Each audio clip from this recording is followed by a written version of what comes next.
Hi, so it's now about time I did my review of Legion, so far at any rate. Yes, I know some people might be thinking, oh, a bit late to the party, loads of other people have done their reviews already. Excuse me if I'm seem to be eating something. It's a locket because I've got a bit of a cough. I'm trying to keep it down so I don't have loads of coughing fits while I do this. The reason is because if I'd have done a review significantly earlier, all I'd be talking about is stuff I'd done on the beta anyway. What I wanted specifically to do was to, first of all, do the review after I'd done a certain amount of raiding, because that's the main reason I played the game. I hadn't done any raiding during the alpha or the beta myself, so this would be actually new to me in live. Now I've done a bit, so feel free to talk about that. The other reason is I wanted to see what Blizzard would change after a few weeks based on actual live data. And again, some changes have come through. And I'm quite glad I've done it today because one of them was quite recent and that actually does affect my opinion of one of the aspects.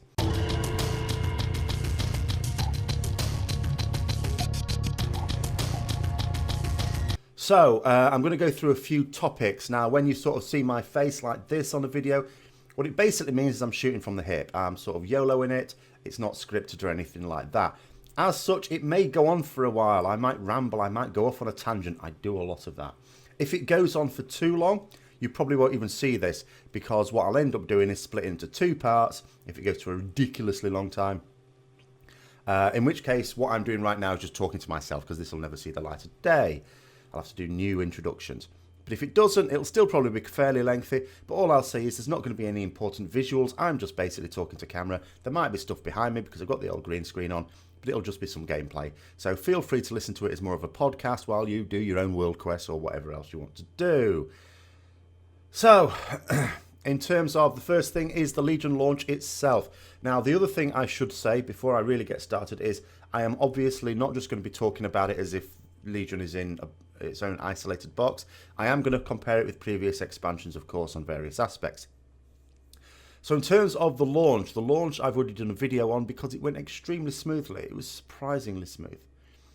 Massive contrast to Warlords of Draenor, which was like the worst expansion launch. For me personally, everyone has a different experience depending on what realm you're on, depending on how you're doing it, whether you're just going to no-life it for a few days or whether, like me, you always have to fit it around work because, as I've said before, as a teacher, I basically get a quarter of the year off.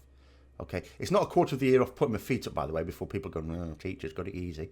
I still have to work. It's just that I do it on my own terms, in my own time. And yet, despite the fact that for a quarter of the year I can basically treat myself as self-employed, the expansion launches never coincide with these times. It's always term time. Really annoying. But yeah, Warlords of Draenor, absolute disaster. Other ones, sort of been variable. This one, really good. It's excellent. I was quite worried because although they talked about, we had this situation where there's 4 leveling zones, which is like the fewest ever. But you could do them in any order because of the scaling. It was like, well, we're going to spread people across all 4 zones. Some people were sort of thinking, well, maybe, but in all likelihood, people are likely to either want to do Stormheim first or Val'sharah first. Val'sharah because it's a short one.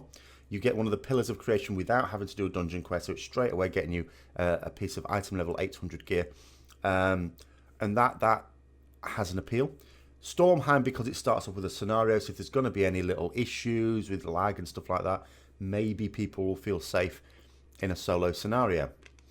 I don't think that was ever terribly realistic because only so many people even knew what to expect in these zones. Only so many people would know that Stormheim starts off with a scenario, that Val'sharah is the shortest. The only people that could possibly know that are the people who've either done it in alpha or beta or been watching videos or guides of people who've done it in alpha and beta, and that's not that many people really. But I did have a fear because ultimately where you all go is Dalaran. This huge bottleneck. But of course the technology's moved on. They can shard different, so it's not, it's not even like everyone on your realm is going to the same copy of Dalaran. That's, it's all sharded off.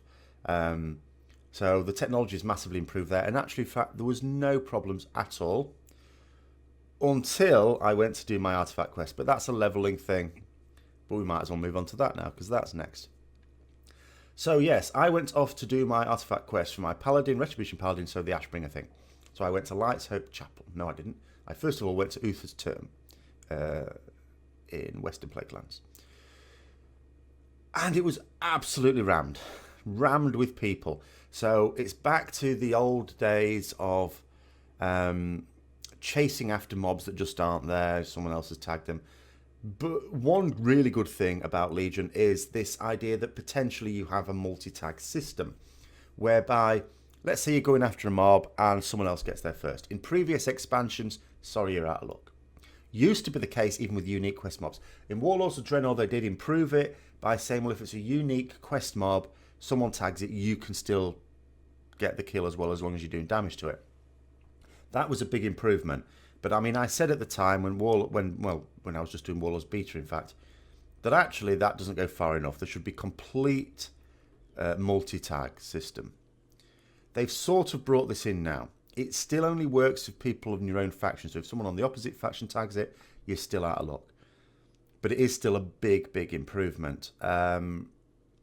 But in this particular situation, because there were just so many people there, and actually people were pretty good about it, because I did think as well, being on a PvP server, that, you know, people would use the opportunity to sort of snipe other players and things like that. That actually didn't happen. People were just wanting to get their artifact quest done and get on. But I thought to myself, well, later on when I'm leveling through the normal zones, people were bound to do that. But it actually didn't happen. It only happened to me once. And actually, I sort of felt I deserved it, because although I hadn't done anything to the player that actually did just gank me, when I first went, because I went to Azuna first, and I was doing the killing the demons in the Illidari area, and that came up to 1, and it was like, bloody hell, this is a tough demon. And then I realised it was a player. But it was a Death Knight player, because I don't know if this is something Blizzard has done, or it's just my UI. I can't, at this moment, because I use Elf UI, I don't know, sometimes I don't know what features are new because of the add-ons done something new, or whether Blizzard's done something new. But the health bars of enemy players are in the same colour as their class colours. So for Death Knights, that's red, which is the same colour as hostile NPCs. So it's not quite the same shade if you compare them directly, but if you're just looking, you're not really paying attention. Yeah, it just looked like a mob. So I sort of apologised. Well, I didn't apologise, but I sort of stopped attacking him, went off. But I think he decided that he was still in danger, so he carried on attacking me. So I had no choice, unfortunately, but to kill him. So I felt bad about that.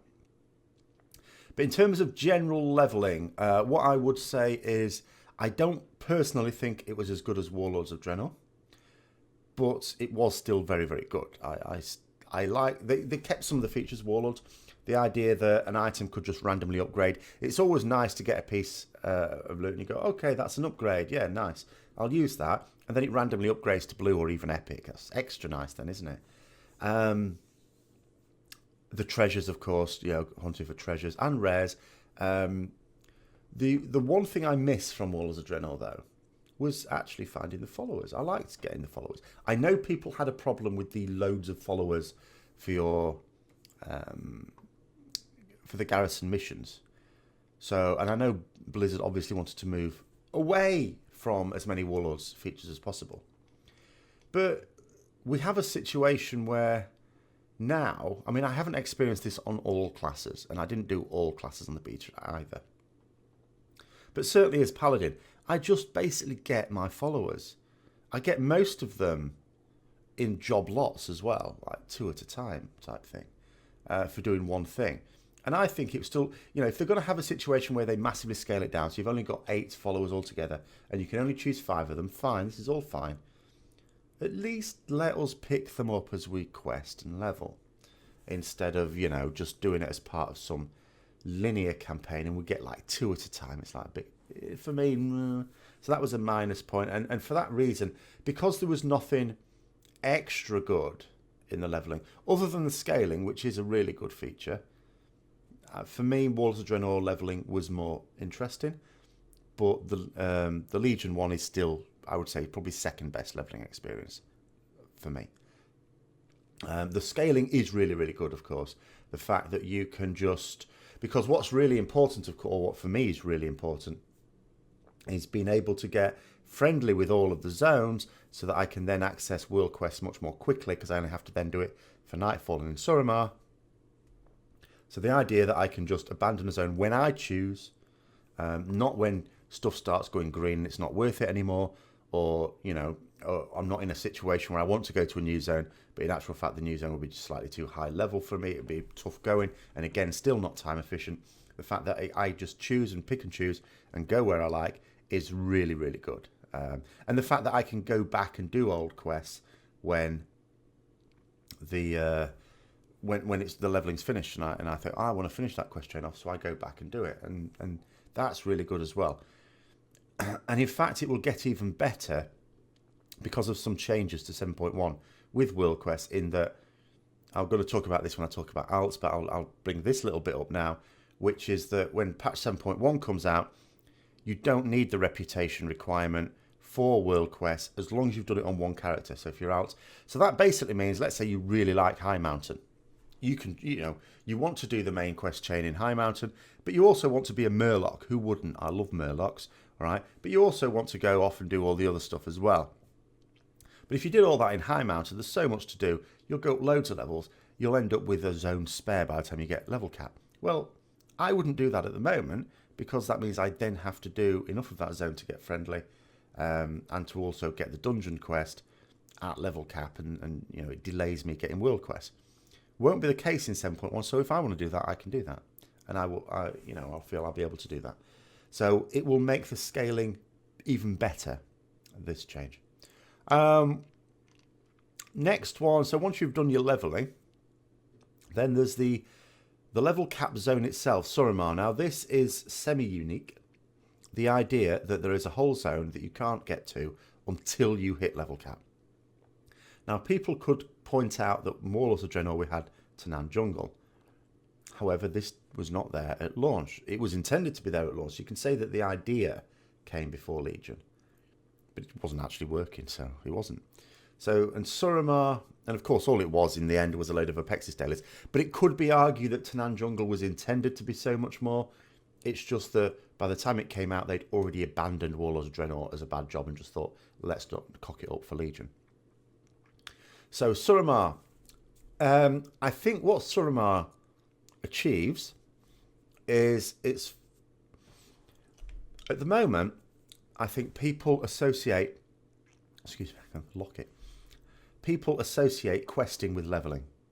It's like as soon as you finish leveling, you stop questing, because questing is something you do for leveling.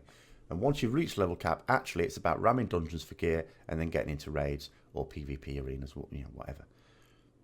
And I think Blizzard want to say, no, there are people who like questing. Questing is a core part of a role-playing game, regardless of whether you're leveling or not. So they've put Suramar in with a lot of quest lines, and it's their way of saying, no, actually, you like questing, getting to level cap doesn't stop you doing that. Because there'll be some people who, yes, you could still do the quest, there'll still be loads of quests to do in the 4 leveling zones, but you'll still associate those with leveling because those were the leveling zones. Here's a new zone. It's like saying, actually, no, you couldn't actually do these quests while you were leveling. They're for people who are already level cap. Quests are still a thing. They're a part of the game. And of course, the reward is there. The incentive is there. Not in terms of gear, but in terms of artifact power, which is also really useful. As well as the fact that they've tied reputation from Suramar to accessing 2 of the dungeons.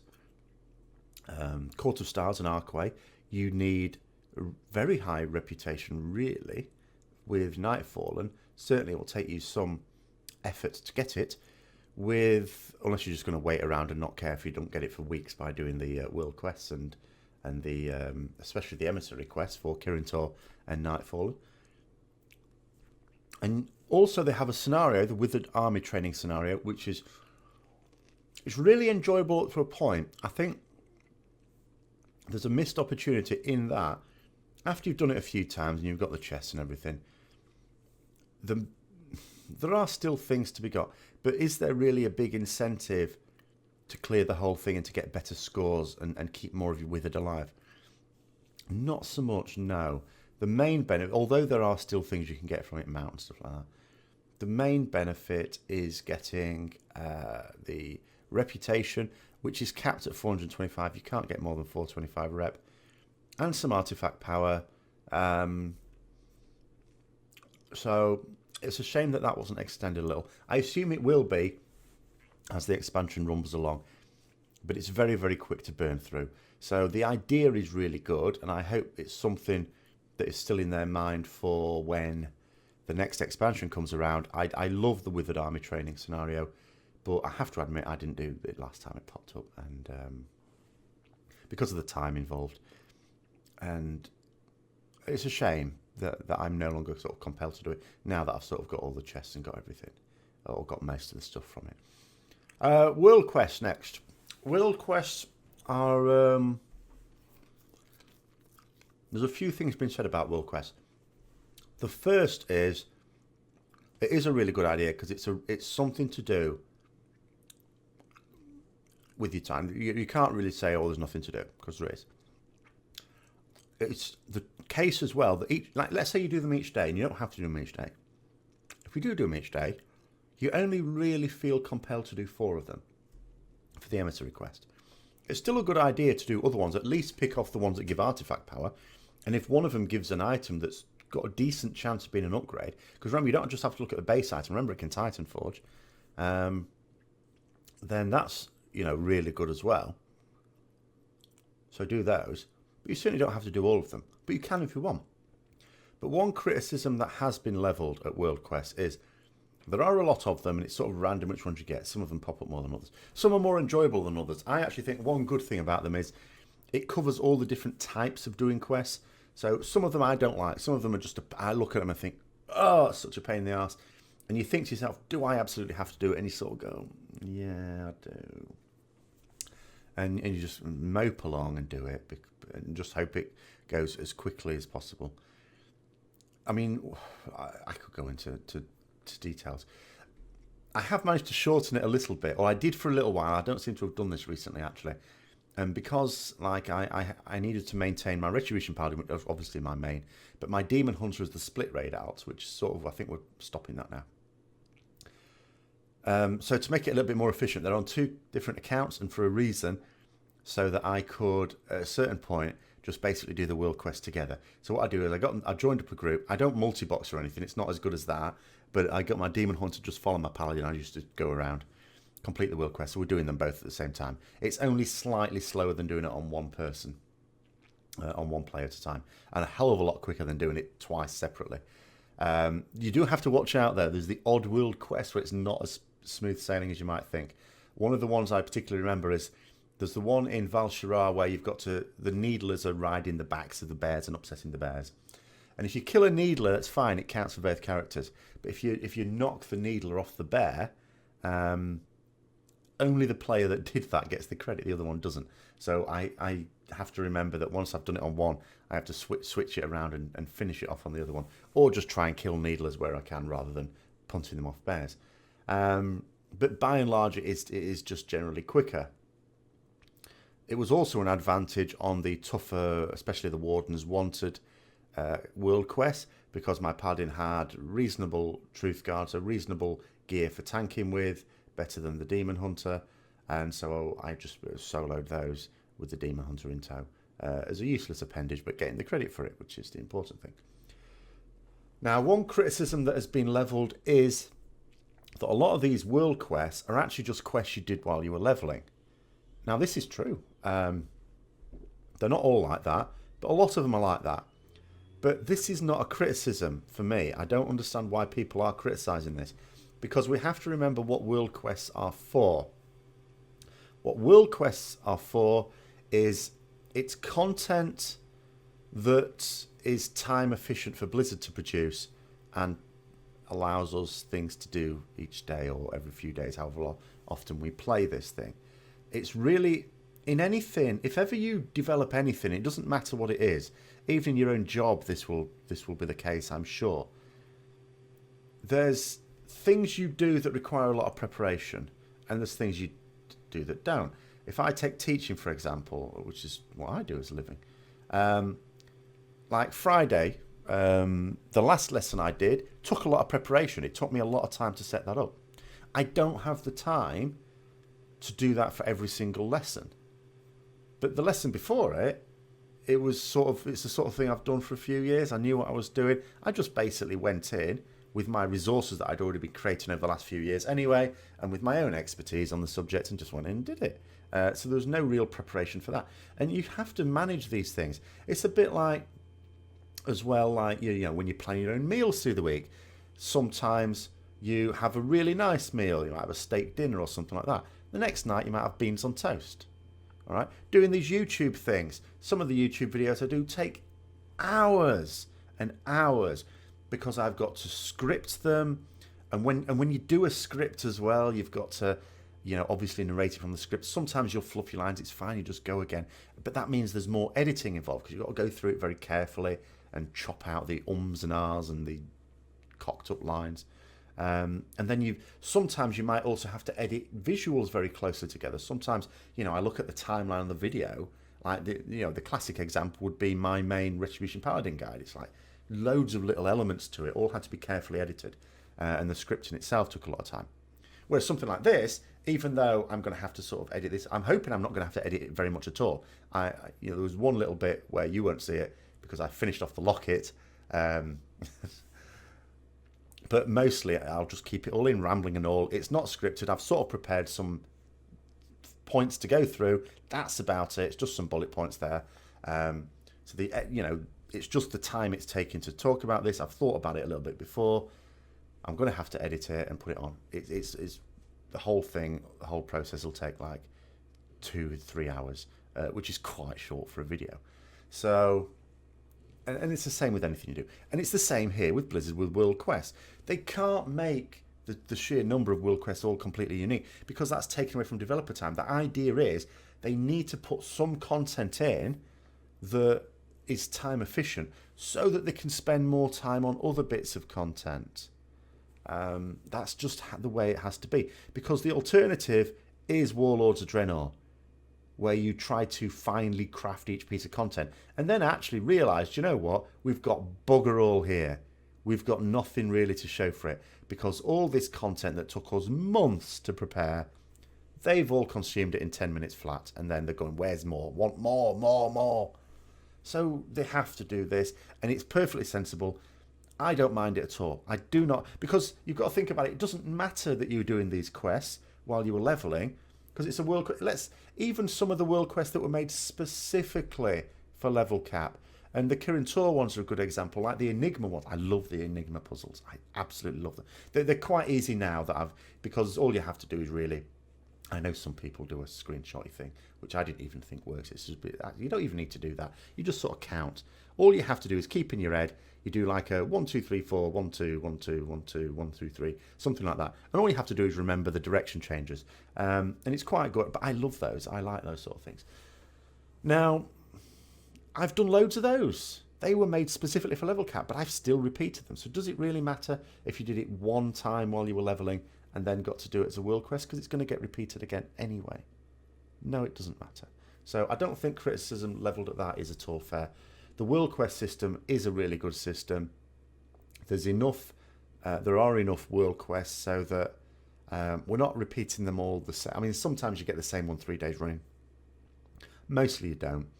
And also they've said that, you know, they will be putting more world quests in as the thing goes in and given a smaller percentage chance. They'll never remove, as far as I understand it, they'll not remove the original world quests, but what they'll do is give them a much lower chance to pop up. So instead of popping up every few days or every week or so, maybe they only pop up every few months or something like that. So you've missed them by the time they come up again. It's this one again. And even if it's a really crap one, it's like, well, I haven't had to do it for a few months. That's fine. I'll just do it. So yeah, and the fact that they've incentivized it with, you've always got some artifact power ones there, some order resources ones. I mean, some of them give gold, remember, but you remember, if it gives gold for you, it actually might give something good for another class. It sort of seems to be how it works. The relics hardly ever seem to be suitable for me. It's really annoying. They always seem to be tanking relics for the classes I play. But there you go. Maybe that's just hinting at me that I should make one of them a tank. But I'm a terrible tank.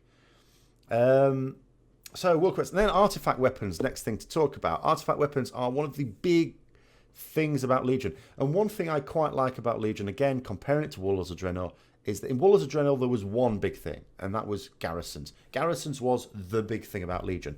And if you didn't like garrisons, oh dear. Legion has a few things. Artifacts are one of them. You know, the Order Hall, you could argue, is another, and World Quests are another, and the scaling of the zones and various other bits and pieces. It doesn't just have one big thing. But artifacts are one of the big things. So this idea that we're tied down to a single weapon, but that we modify it with the relics, we can still transmog it, which is really good. Obviously, I don't transmog my Ashbringer because, even though if you sort of think about it and you look at it and you go, it's actually quite vaguely silly, but because you've sort of grown up with it, you accept it. It's a bit like, I liken it to, I was a big fan, I still am sort of, but I was certainly a big fan when I was growing up of Doctor Who. And there was one that I was too young to remember. It was in 1975, I think. No, certainly the 70s, and I'd only born in 76. And it was a story called The Deadly Assassin. And I was sort of okay with it. I read the book of it, and I watched it when it was on repeats and on video. And one day I just suddenly thought to myself, that's a silly title, isn't it? The Deadly Assassin.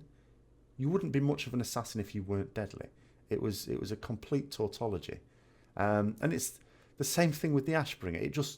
You sometimes look at it and you go, it looks bloody silly. But, just because of all the lore of it and because I'm very much into paladins and you accept it and you think, well, it's this big lore thing. You sort of tune it out, the fact that it actually just looked vaguely ridiculous. So I don't transmog that. But I have transmogged, like, the twin blades on my, not the Demon Hunter, they look good, but the Death Knight, for my Frost Death Knight. So I've transmogged those. And there are a few others I would transmog as well. But then that's fine, and that's okay. But in terms of the sort of process, it's an interesting one because on the one hand, it means you are always sort of compelled to be doing things because you want to get artifact power. You need to make sure you've got your artifact knowledge on the go at all times. You think about all the sources of artifact power there are. So it's encouraging you to do all the world quests that reward artifact power. To make sure you do your daily dungeons at least. To make sure you do as many mythic dungeons as you can. And especially Mythic Plus now. Because they reward it. And they've made a little change to Mythic Plus. I'm going to talk about that separately in terms of artifact power. But certainly I remember last weekend. I was getting to the point where I'm starting to need tens of thousands of artifact, many tens of thousands of artifact power to get a single trait now. And it's the crap thing. For me personally, I was in a position last week where I had to prepare myself for putting 3 traits in a row or 3 points in a row onto a trait that's utter crap. Like crap.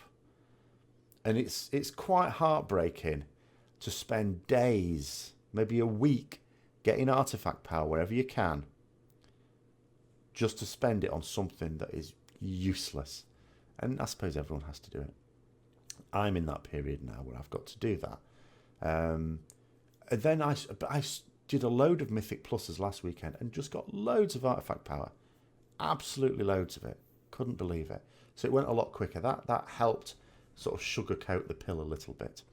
There are a couple of downsides though to the artifact thing. Even though this idea of developing it over time is quite a good one, and getting the artifact power is a good incentive to go in. It's a better incentive than getting the old Valor Point system where you could use it to upgrade your gear, the item level of your gear.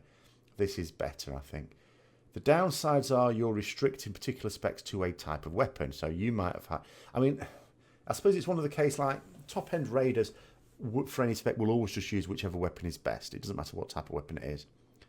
But there'll be an awful lot of casual players who might, or those players playing casual alts who might go, like on my mage, I'll go, well, I like a staff. I want a staff. Now, my mage at the moment has just done the fire quest. I'm not really going to level the mage in any great hurry, but they've done the fire artifact quest, which is a sword. It looks really good, don't get me wrong. It's a sword and like an offhand thing, and it looks amazing, but it's not a staff, and what I really want was a staff. Well, sorry, I'm out of luck for that particular spec. And it's the same with other people. If you really like a staff, you're not going to get one. If you really like a main hand and an offhand, because you've got a really good transmog for it, but that particular spec comes with a staff. Sorry, it's not happening. I mean, it's mainly an issue for casters, I think, if we're honest. But yeah, that aspect of it, I think, is probably a shame. But you could argue it's just a necessary downside. There's not a lot you can do about that. Now, after artifacts, of course, we need to talk about the Order Hall.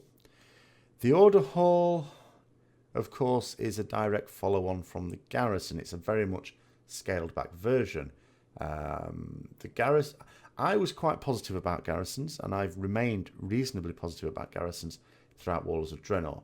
Yes, it was too much. There was too much quality of life to it. I mean, the idea that you didn't even need, for most of War, there was no benefit in having a miner or a herbalist, or even a skinner, quite frankly. That aspect of it was too much. The fact that, you know, you were just sat in your garrison all day. So scaling it back was a really good thing. But for me, they did too much. One of the key features of the garrison was it is your unique space. Now, with the Order Hall, it's not. And I think it probably was intended to be your own space, that you zone into your own Order Hall. I think that was the original intention. And it's not the case, and I think that is purely because a lot of people criticise that they're there alone in their garrison. But for me, the Order Hall makes no sense, because you are supposed to be now, and some people criticise this, by the way. I'm neutral on this subject. You are being made the leader of your class. Not even just your spec, your whole class. You know, you were a general and a commander of the expeditionary forces on Draenor. Now you are the leader of your class. You are head honcho. The problem is that in the Order Hall, you're rammed with about 20 other people who are also apparently the head honcho. You apparently have multiple personalities, some of which appear to be Tauren, which is baffling. That doesn't work for me. I don't like things in a role-playing game that don't make sense. And Legion was supposed to be about the class fantasy. There is nothing to attack class fantasy more than giving you... it's always a bad idea, I think, in an MMO, and this is where people criticise it, I feel. In an MMO, for having you as the player be this unique figure is a sort of vaguely bad idea anyway. And then, but when you do it, to then sort of create this sort of fourth wall break by having everyone else with exactly the same artifact that's supposed to be unique and exactly the same title, which is supposed to be the head honcho title, is a bit silly. But other than that, in terms of the way the Order Hall works, that aspect of it is pretty good in most aspects. You're not staying all the time there. There's nothing to do. If anyone AFK's there, they're being, you know, potentially... Well, I would have said actually earlier in the beta they would have been silly, because it's better to AFK in Dalaran because you get the random events. Now, in actual fact, the random events are not all that great now. You get the, you know, some demons that can, you know, the Thaco and the Lord Adder and things like that can spawn. Which the problem is, like, it sounded quite good at first because you kill them and get some order resources. The problem is you don't always get order resources from them, and that's a bit of a pain in the... And when you do, it's not like you get loads anyway. One event that was really good, of course, that they had earlier on was obviously a direct copy from Diablo, but so many things are anyway, was the Treasure Demon. It randomly spawned, you got these Sanctuary coins and what have you. So yeah, earlier in beta I would have said it was actually really silly to AFK in your Order Hall, do it in Dalaran, but now actually it just doesn't really matter because it's not that great being in Dalaran, which is a bit of a shame because I thought they were onto the right lines there with... Because if you're going to AFK somewhere, there's nothing wrong with AFK in the Order Hall. It's a rested zone. There's other stuff. You maybe have missions coming off cooldown. Whereas Dalaran had things going on that you would miss if you did that. But now they don't. Now it's not. So the Order Hall now seems more of a hub than Dalaran. To me personally, that's my perception. I could be wrong. But it seems to me that the Order Hall seems a little bit more crowded than Dalaran does. And that sort of... And to say they wanted to get people into the cities, it's like, well, put stuff in the city. You were going to put stuff in the cities. Put it in there. But anyway, I'm waffling. I'm going to carry on. Other aspects of the Order Hall are, of course, the armour that you can get. Main downside to this, I would say, is although it sounds good at first when you first get level cap, you can get this armour, and so you can upgrade it all the way to 840 as long as you've got the Order resources to do that. The issue is that a lot of them, to unlock them, require you to do quite a lot of stuff on your character. By the time you have unlocked these pieces of armour, I guarantee you will have better pieces of armour already. Yes, the set bonuses are pretty nice, especially for leveling. Not leveling, sorry, soloing, world quests and stuff. So the set bonuses are pretty decent. But the actual pieces of gear themselves quickly become pointless. You get better, easier, quicker elsewhere. So that aspect of it doesn't really work. The best piece of gear is the helm that you get just for 110, because that will almost certainly be an upgrade when you get that. The rest of it, by the time you're getting it and unlocking it, it's not an upgrade. Unless the set bonus allows it to be so. But on an individual basis, no, not at all. Anything else to do with the Order Halls? No, I don't think there is, really. I mean, the Order Hall campaign we could talk about. I'm not sure whether I like the Order Hall campaign or not, because obviously we can't really judge it too well, because there will be other things coming in later on in the expansion which we haven't seen yet. As it is at the moment, you know, this vehicle to getting your third relic slot sort of seems okay. For the people that were pushing it in the early days, you could argue it was a bit of a pain, because with some classes they could do it really quickly and some not so much. I don't think it's a real big issue for people taking it more slowly, especially now we have the phone app, because one of the big sticking points is actually the missions that can take like a day or half a day or something, and you need to like send several of them out. With the phone app, of course, you don't just, you know, you can it work if it finishes. It's like, right, finish that one, and then send the next one off. Right, next, so after we've done all that, then it's the going through the various forms of PvE. I won't really be talking about PvP because I don't do PvP. But PvE, so looking for dungeons first of all. So you'd first of all expect to start off in normal until you got some gear. However you got that gear is up to you. You might have to just get it from normal, or you can get it from a combination of world quests as well as just buying it. Crafted gear 715 starting off with. It's not that even the plate stuff now not that expensive. Some bits are, but generally it's not that expensive. The Dark Moon Fair trinkets, of course, are expensive. But yeah, so you do the normals first of all, then you can do the heroics. No proving grounds requirement for the heroics. To begin with, actually it was fine. And you sort of expect this, because to begin with, the people who are levelling most quickly are the people who are most likely to sort of understand the game a bit better. Now, I recently got my I say recently, I mean yesterday, got my Death Knight to level cap. He's a lucky bugger as well. He's got 2 decent trinkets straight away.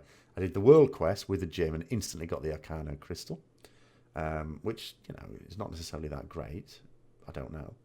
But it's 760 item, not 760, 860 I meant, sorry, item level. And then it also got like an 835, 840 world quest trinket, up, you know, Titan Forging up. But it was a dismal experience being in the normal dungeons. It was absolutely shocking. Every single group seemed to be appalling. Absolutely appalling. I was so surprised. There was one particular notable bit in a Warden's run. I had to leave in the end, not because I didn't think we were going to do it, but just because I was doing my head in. There was a tank who...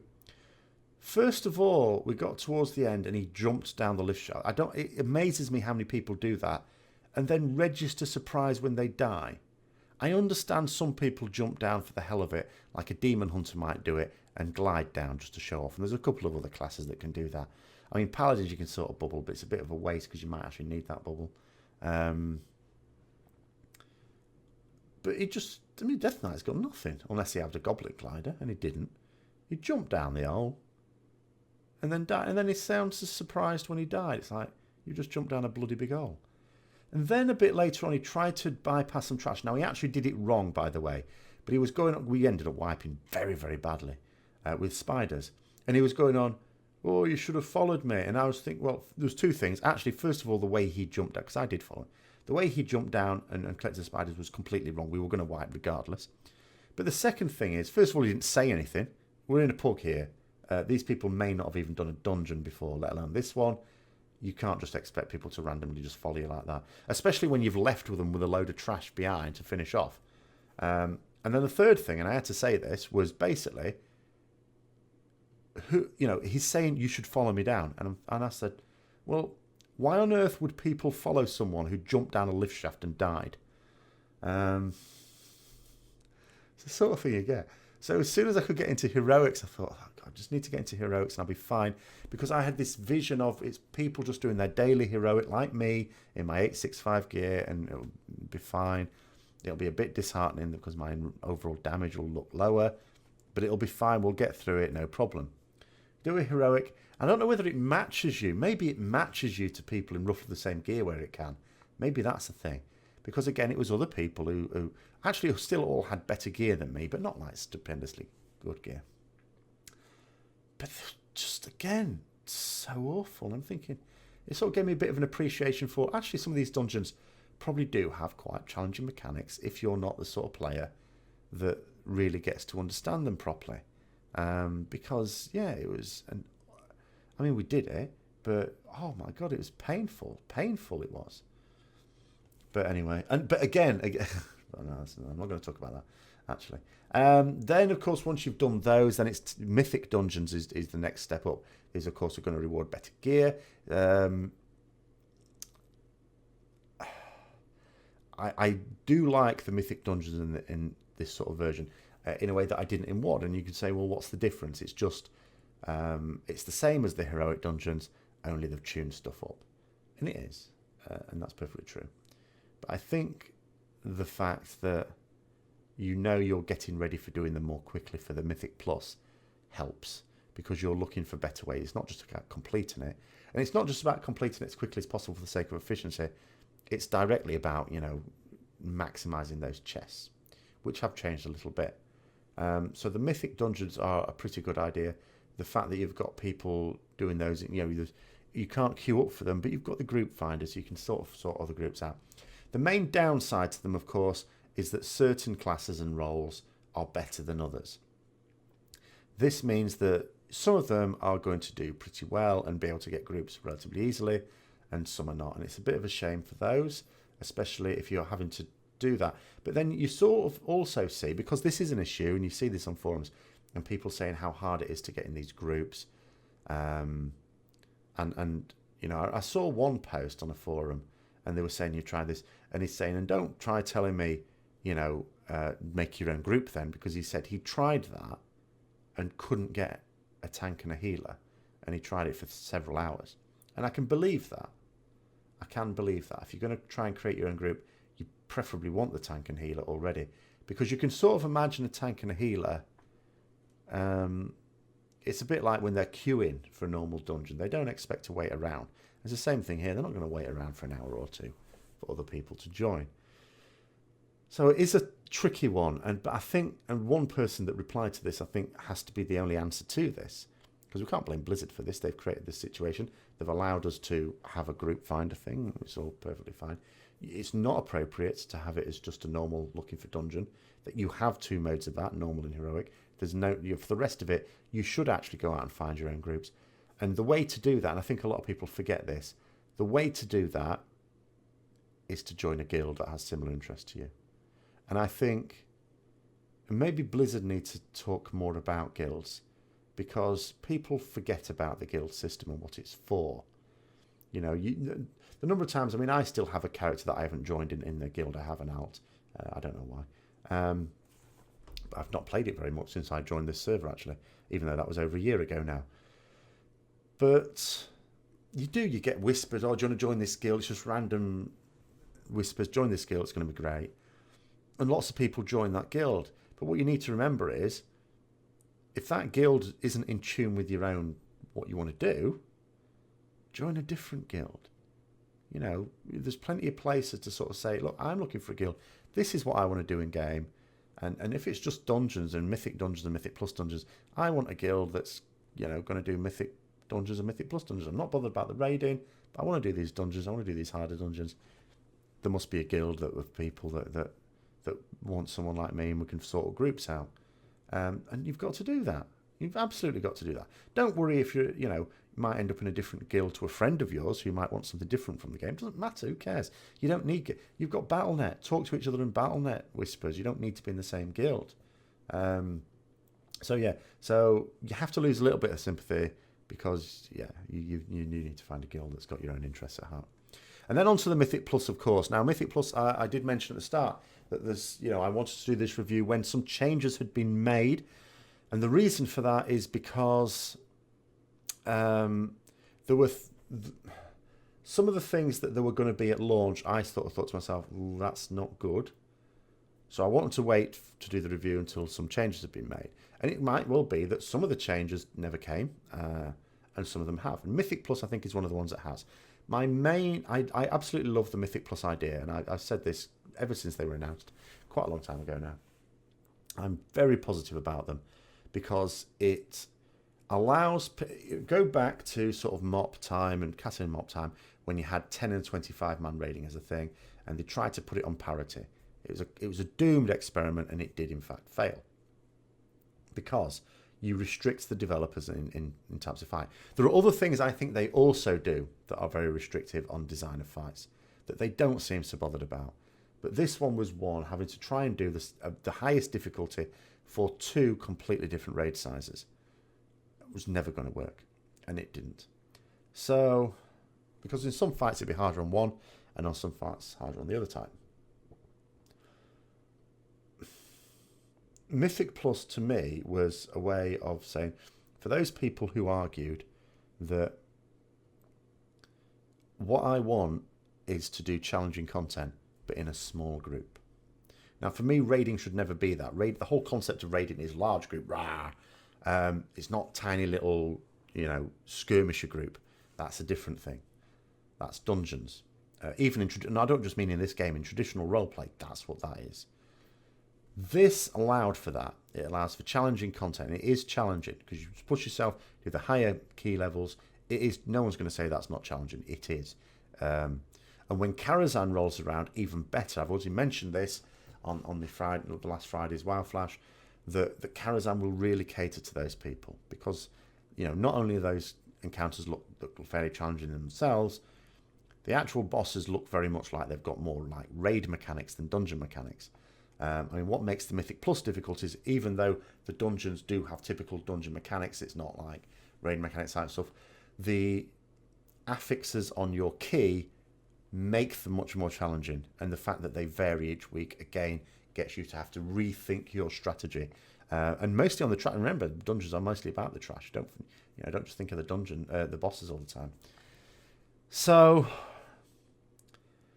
I'm very positive about that. The downside was that for the first month, not the first month, it wasn't out for the first month, but the first couple of weeks that Mythic Plus was out, you were encouraged to absolutely ram them. And if you did, you got yourself a lot of gear and you'll get yourself some really good pieces of gear, because if you do them enough, a few pieces will get Titan Forged. Because it wasn't, when I described Titan Forged when I was first reporting based on what Blizzard had said about it, I was describing it as though you might get a really high item level piece. Maybe someone in your guild will get one piece over the whole expansion. It sounded pretty rare. It has not turned out to be as rare as you might think.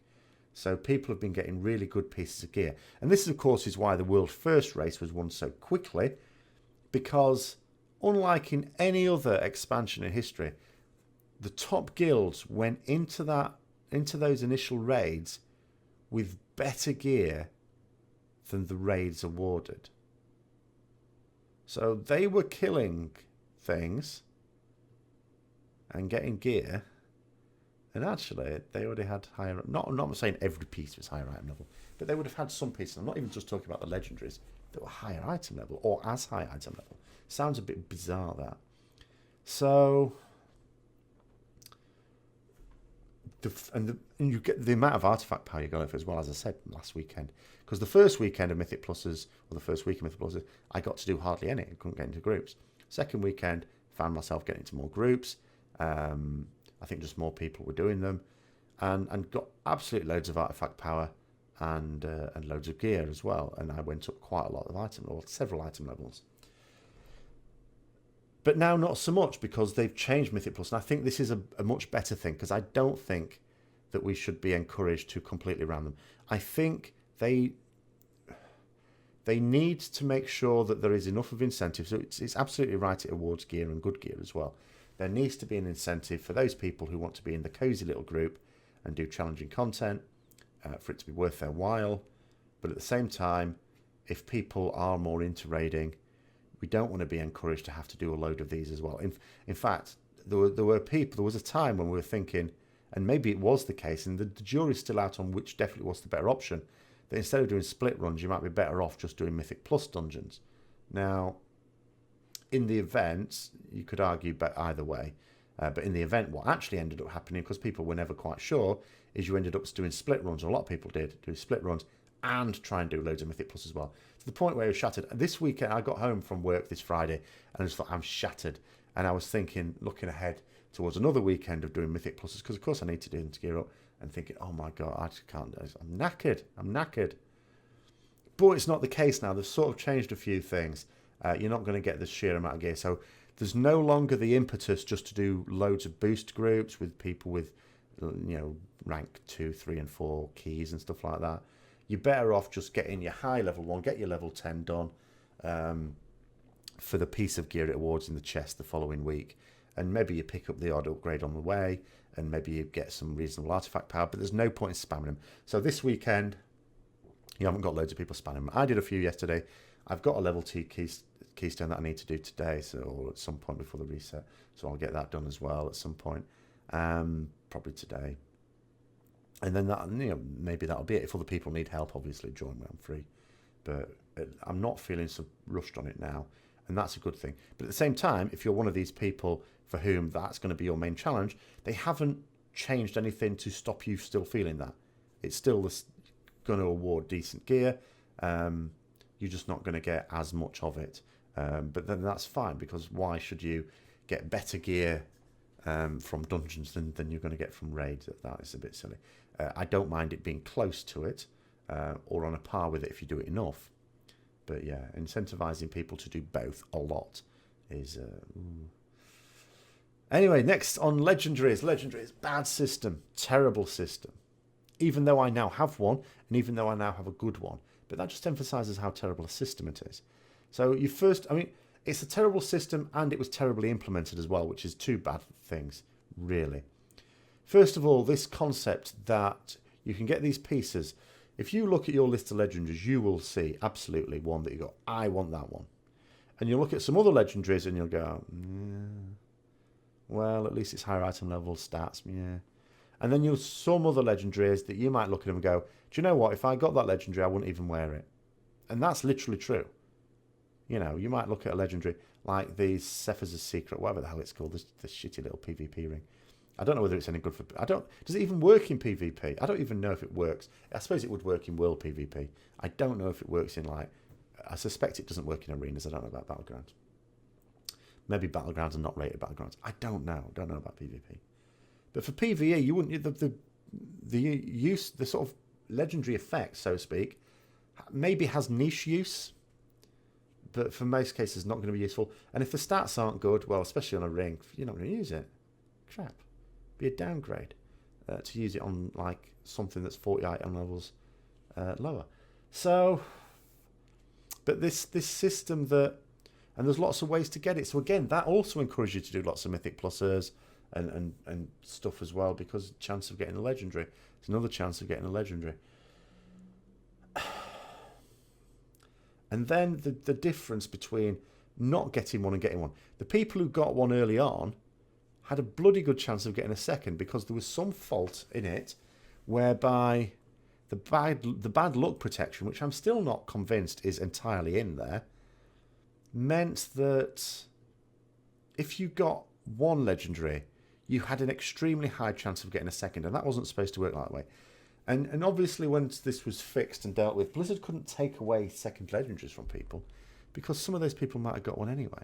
So there's some people ended up with 2 legendaries, with some people still having none. There was also some. There's nothing been stated about this from Blizzard. Maybe they've just fixed this on the quiet if it was ever an issue. It was anecdotal. We can't really say. But there was a suggestion that Court of Stars, specifically on Mythic Plus, which I've not done, was given a very high chance of legendaries. I think Method or Serenity, one of the two, ended up getting a shitload from Court of Stars, and other people started doing them and getting them. Now, and anecdotally you go, okay, well, we're getting legendaries from this, so it's true. Maybe it was just because more people were doing Court of Stars. At the same time, there's only so many Court of Stars keystones, because it's random which keystone you get. And this was specifically for Mythic Plus, by the way, not just Mythic. So I don't know. I mean, we got a couple, I think, in the guild doing that. So if there was an issue in that, I mean, that's another bad thing, because people who got them to do it, again, gave themselves a higher chance of a legendary. So there's an inherent unfairness to it. And the fact that these effects can be very, very powerful. Like, I got my legendary last week, and I was happy to know it wasn't the best legendary, but it was the second best. And for my particular spec, like, I look at some specs. Like, I got one of my Demon Hunter much earlier on, which is my alt. And I got it, and I was quite surprised. It was in a heroic LFD. And I said in guild, oh, it's not bad. And then other people go, oh, it's shit, it's crap. And they were going, oh, it's like the 5th best or something.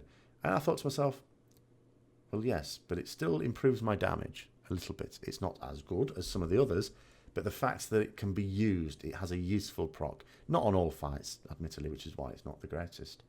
Whereas if I think of my Paladin, if I thought about the 5th best on my Paladin, the 5th best is only by virtue of the fact it's less useless than the others.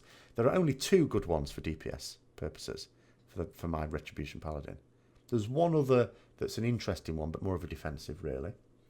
And then the rest don't really do anything useful in a raid, which is what I do. So, in actual fact, that Demon Hunter one, when I was comparing it with what I could easily get on my Paladin, was loads better. So there is a bit of disparity there in terms of how useful some of them are on spec. So on my Paladin, I'm there thinking 2 out of the 8 would be a good DPS increase. The others would not. Even though there were a couple of others I thought, from a defensive point of view, well, you know, defensive, have good defense is decent as well. That's all right. That's all right. I'm all right with that. But what it meant was there was a very high chance of when I got my first legendary, which was taking a very long time to happen, that it would be crap. And so I was actually quite delighted it wasn't. But it easily could have been a crap one that I wouldn't even wear. You know. So that's the inherent sort of problem with the legendary system. Huge amount of RNG for a very powerful item.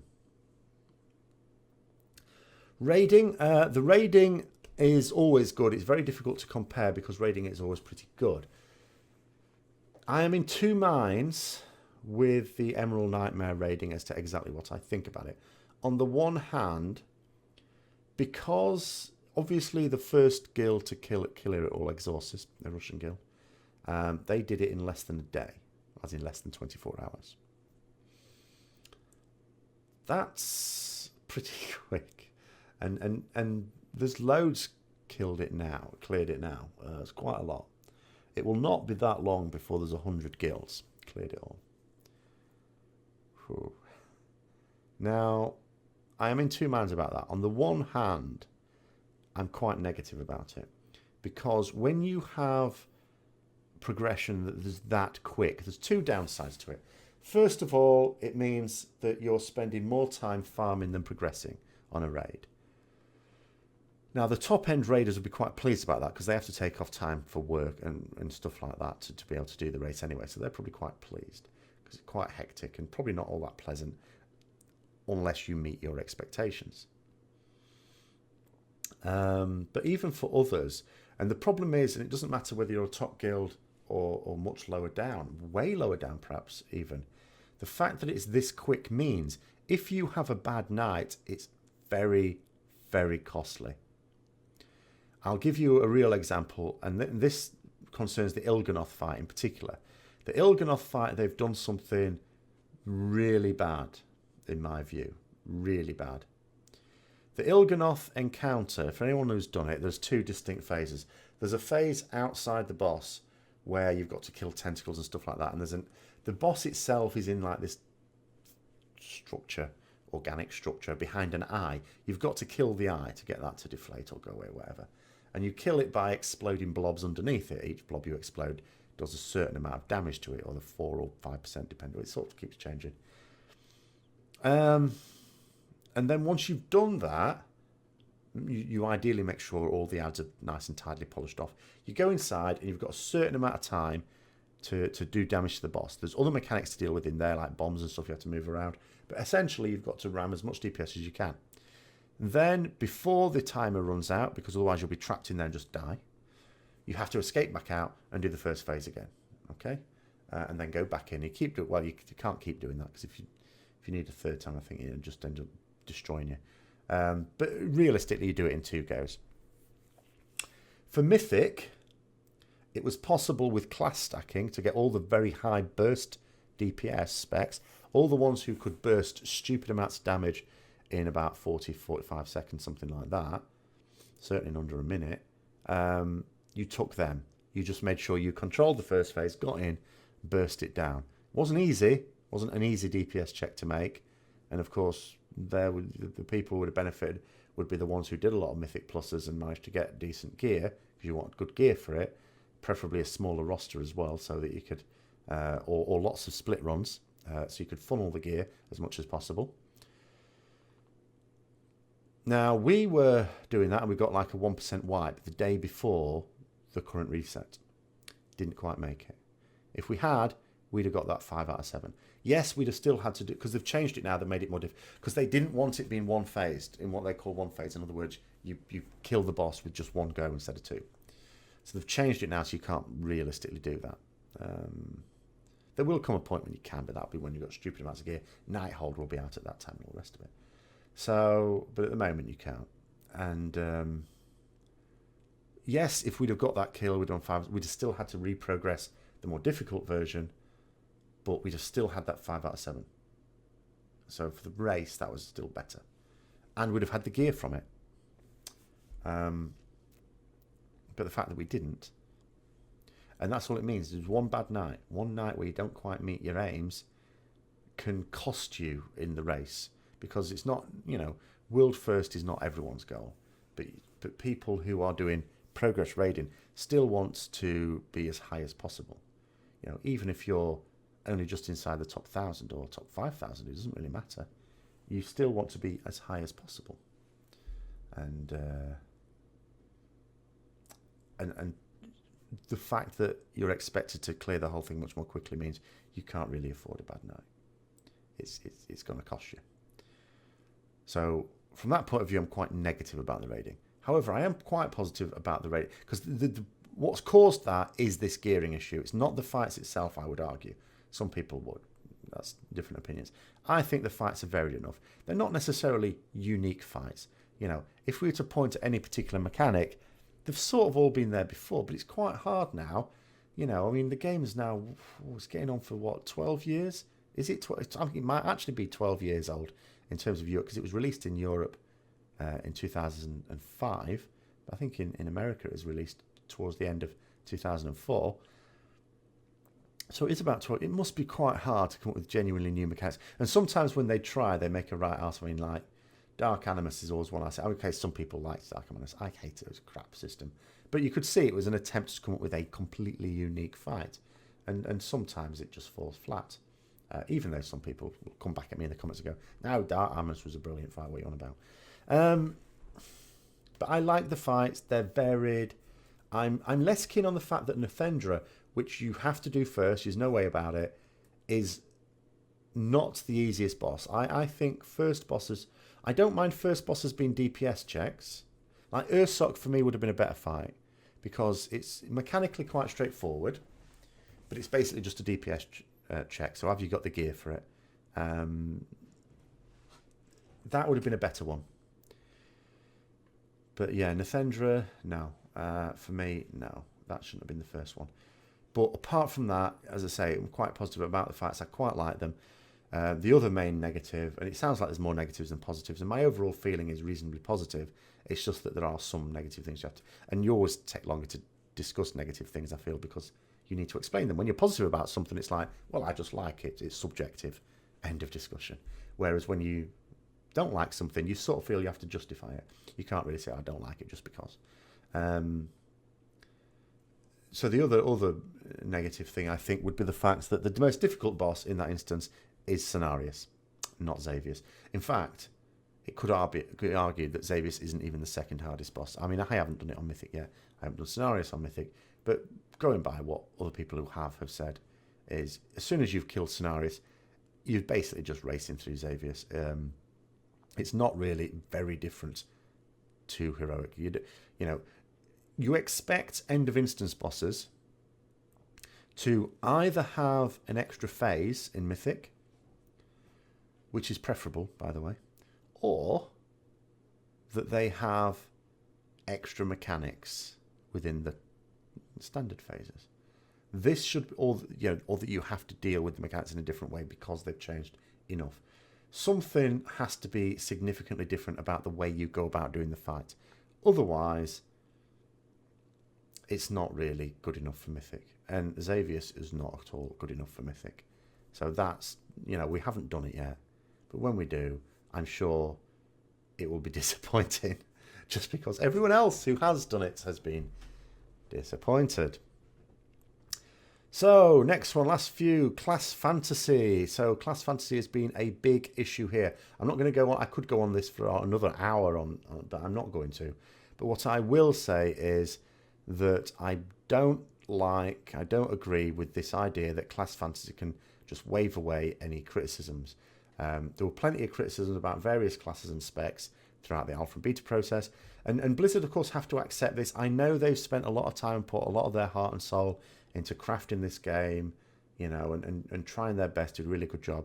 And yes, okay, I can well understand that it can be disheartening when all you get is a load of flack. But they have to understand it is in human nature. Yes, we'll try and give praise where it's due, but it's in human nature when we like something to enjoy it, and when we don't, to complain about it. So most of the forum stuff is largely going to be complaints, and they need to be able to deal with that. Sorry, they do. But there were a lot of issues there, and I'm going to come up with two sort of examples of where I don't think it's a good idea to be able to justify bad design with, class fantasy. If you want to have class fantasy, you shouldn't do it to the expense of design, good design. If you don't feel you're up to the job of getting good design and class fantasy, then do another job. You're basically saying you're not up to the job. And I don't actually believe that's true. So if we take Rogue, I'm going to talk about Retribution Paladin again, of course, as a main. But if we take Rogue first of all, Outlaw Rogue specifically, which has been quite strong. Now, one of the key talents, level 100 talent? Yes, level 100 talent. Roll the bones. Or is it a passive? Is it baseline? I think it might be a baseline, and actually Slice and Dice is a talent that can overwrite it. But anyway, the actual ability Roll the Bones. So you use this as a combo point spender, and it generates certain buffs, but it's a bit random. It's literally rolling dice. And sometimes it'll be quite good. So sometimes you'll get it, oh, that's brilliant, yeah, this will do. And sometimes it'll be a bit crap, and so you roll it again. It's huge RNG. Now, here is the thing. When I haven't played Outlaw properly in Legion yet, but I was playing it, obviously that version of it before Legion came out, but after the patch had come out with like the Demon Invasions. And do you know what? It's fun. When you're just out soloing and stuff like that, Roll the Bones is a really fun mechanic. Thumbs up for that. Unfortunately, it's a disastrous mechanic for anyone who wants to play it seriously. Let's say you're a raider, a rogue raider. It's a nightmare. I would hate to play rogue right now.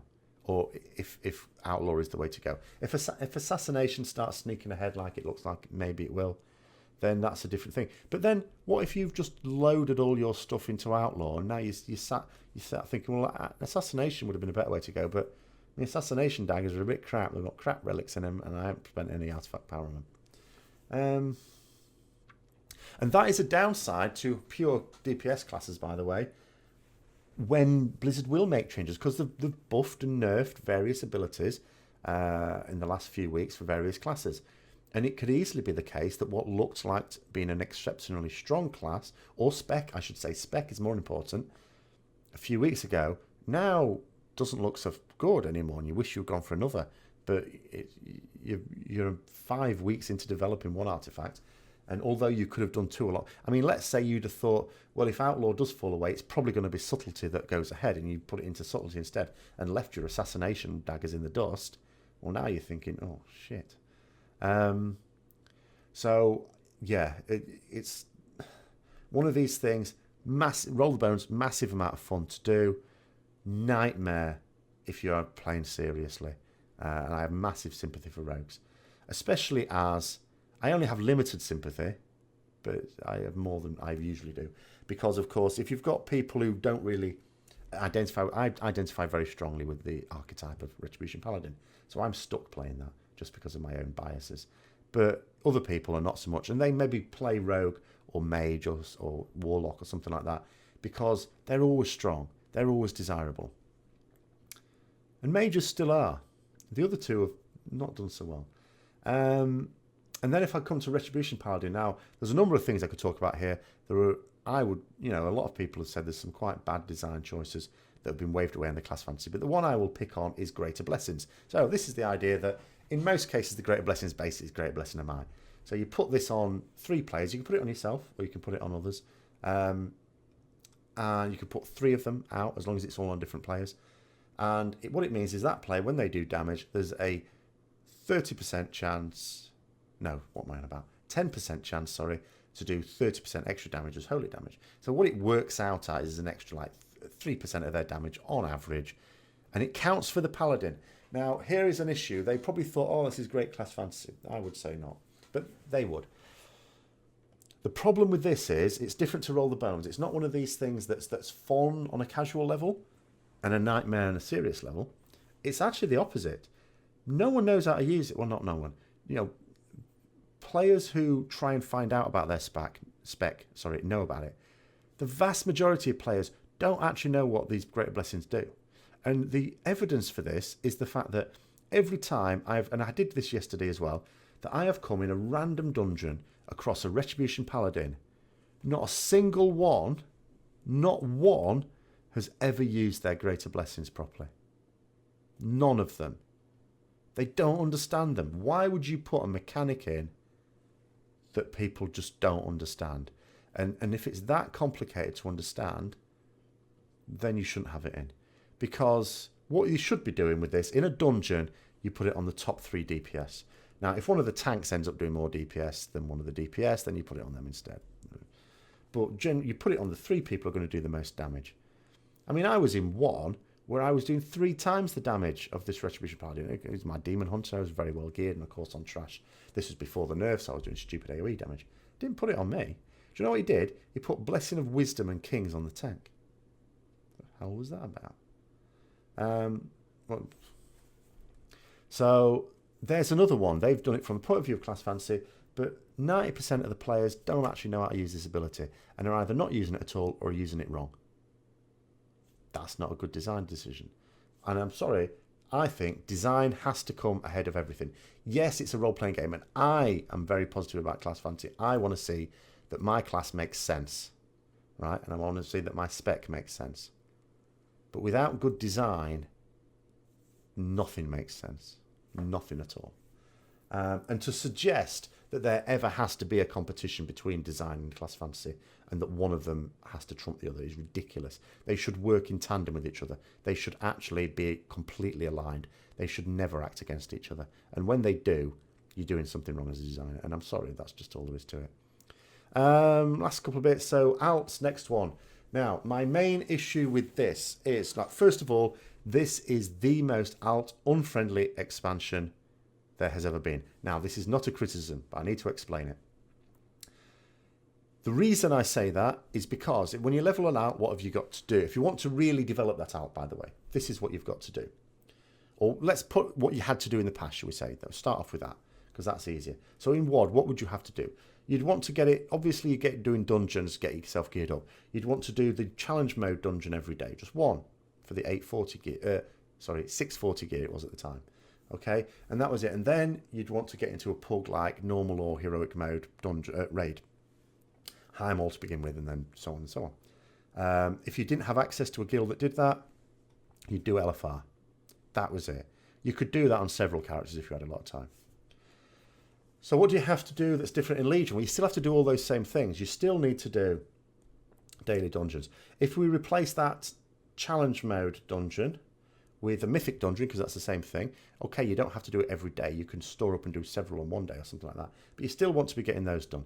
In addition, you've got all the world quests to do.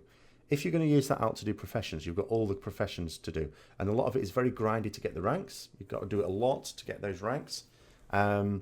You've got to, there's the mythic pluses in there, as well as the normal raiding, as well as the scenarios, as well as doing Suramar, carrying on questing once you've reached level cap.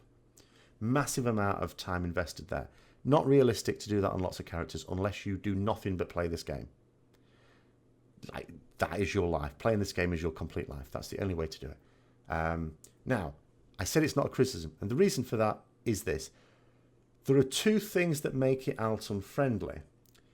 First of all are all the things I've just mentioned, but they are all really good things because all those things mean that you have got more to do on your main character. Not everyone wants to do alts. Some people who have alts do so because they've run out of things to do on their mains. They just have to do another character. So it's actually a really, really good thing. There are, however, some aspects of alt unfriendliness that have got nothing to do with having more to do on your main, and those are bad features. And some of them, they are correcting. Fair play to Blizzard, credit to them, they're correcting some of them. So what they are correcting is, in 7.1, you're not going to, I've already mentioned this, but you're not going to have to get reputation to qualify for world quest when you reach level cap, as long as you've done it on at least one character on your account. So what will happen with an alt instead, they'll still get the quests from Khadgar, but all they'll have to do is go to the Violet Citadel and talk to Khadgar, who will say, yep, here's your whistle, world quest, go. Brilliant. Now, the next thing, which took even, because it only took about an hour in Suramar anyway to get that, but also it came back to this other thing I was talking about in leveling. It means you don't have to spread yourself across all 4 zones and get friendly with all 4. If you like a particular zone really a lot and you want to do all of it, then do that. And if that means you miss out on another zone, like, doesn't matter. Then you've got the issue that you've got to get to, what is it now? I think it was 8k into Honoured.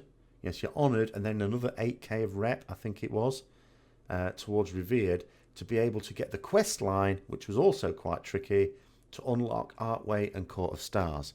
So that's a huge time investment. To do that on like even one alt, to do it on I haven't even done it on my Demon Hunter yet, but to do it on multiple alts, oh my god.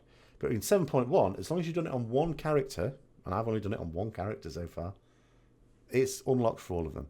Now that is a good thing, because those aspects, as I say, when it comes to something that's a direct... I would always look at alts in this way. Assume people only want to have one character. Is there enough for them to do?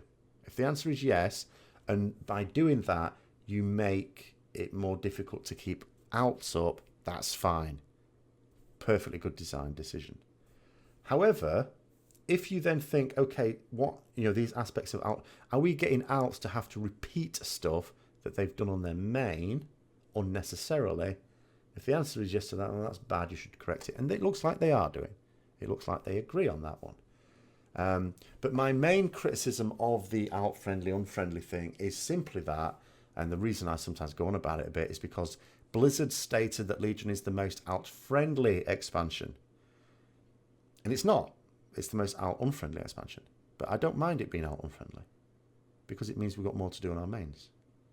The only thing I mind is the fact that they tried to say it's very alt-friendly, when it's not. It's a complete lie. Sorry, lie. It's not even a difference of opinion. It's complete crap. But anyway, there we go. But alts, yeah, I support the idea that it's difficult to maintain a lot of alts because we have lots to do on our mains. Good. Great. Fantastic. Final one, professions.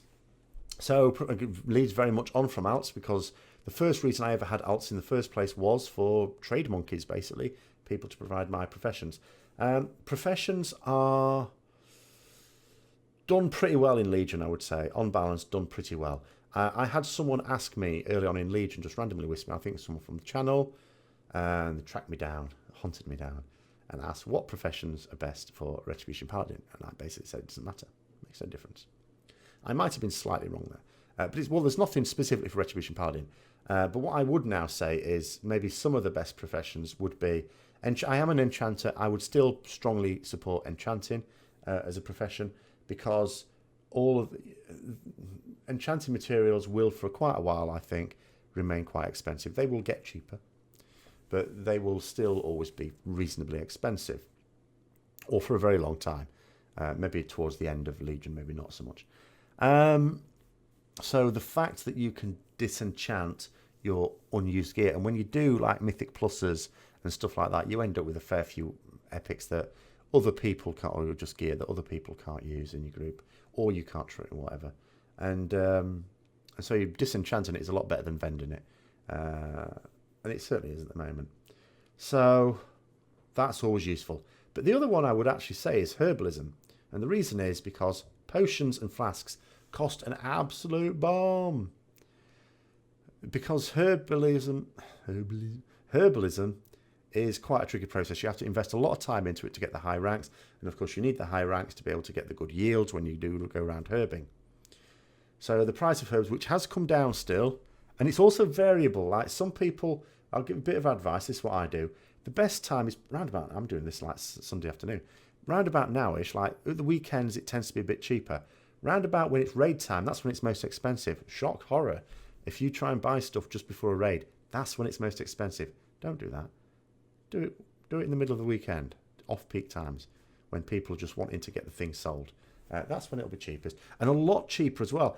I mean, I was quite surprised. People kept saying, oh, Fjarnskargl, it's like, 150 gold, 160 gold each. Bloody hell, it's expensive. And I'm thinking, I bought it a few hours ago for 80 gold each. What's going on? And it was just that. They were doing it round about raid time, whereas a few hours before, it's a lot cheaper. So keep an eye on that. But it's still expensive. It's still a lot to keep yourself in potions and stuff. So I might have said, I was a blacksmith anyway. I'm not going to lose blacksmith, and there's no impetus for me to do so. But if I was going to, I'd have just changed it to herbalism. And I would say enchanting, herbalism, the best ones. And then find an alchemist. Find someone who's gone through all the alchemy quest lines, of which there are many, to be able to get the good ranks of flask and potions. But in general, I think it's a really good thing that people who want to spend time on their professions, who maybe are not raiders and maybe not bothered about the dungeon stuff, but they want to see themselves as the grand crafter, that there's a lot of work to be put into it, but that you get reward for putting that extra work into it in the form of those ranks. And I think that's quite good. I would have preferred it if in the case of crafted stuff, especially armour, that with the ranks, instead of it just being cheaper, costing fewer materials, I'd have preferred if it was better. So maybe at rank 1 you make the basic item. At rank 2 it has maybe a higher chance to randomly upgrade to Titan Forge or whatever, Warforged or whatever. And then at rank 3 you can put a socket onto it. Or maybe you can control the stats that go onto it instead of having to craft loads and the ones that have got crap combinations of stats that don't sell so well, you have to throw into the Oblivion Forge, and then maybe the other ones, maybe that. I'd have still just preferred the socket thing. I'd have preferred, rank 1 you're just making it, rank 2, better chance of it getting upgraded to a better item level, and rank 3 gets a socket.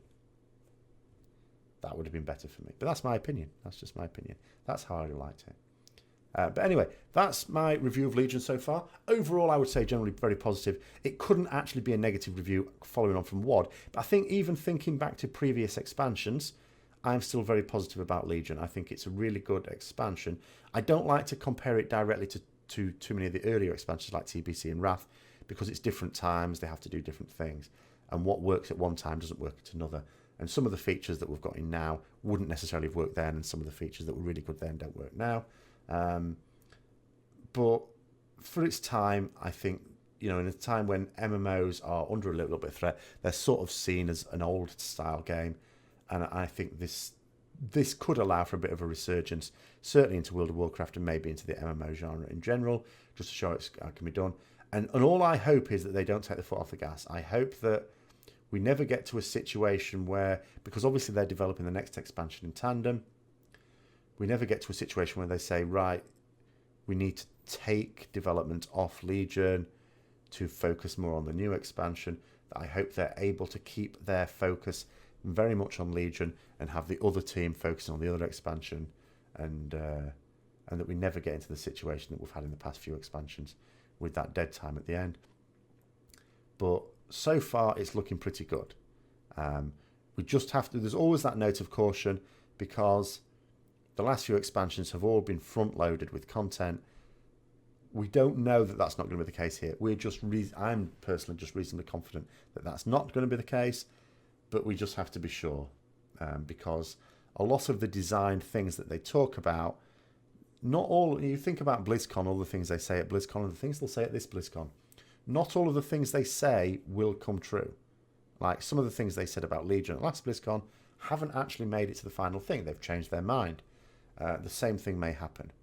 So, but what I at least hope is that if they have to change their mind, it's because they decide the feature is not good, and not because they can't spend the development time on it, because, it would be a shame to lose what actually is a good feature to poor planning.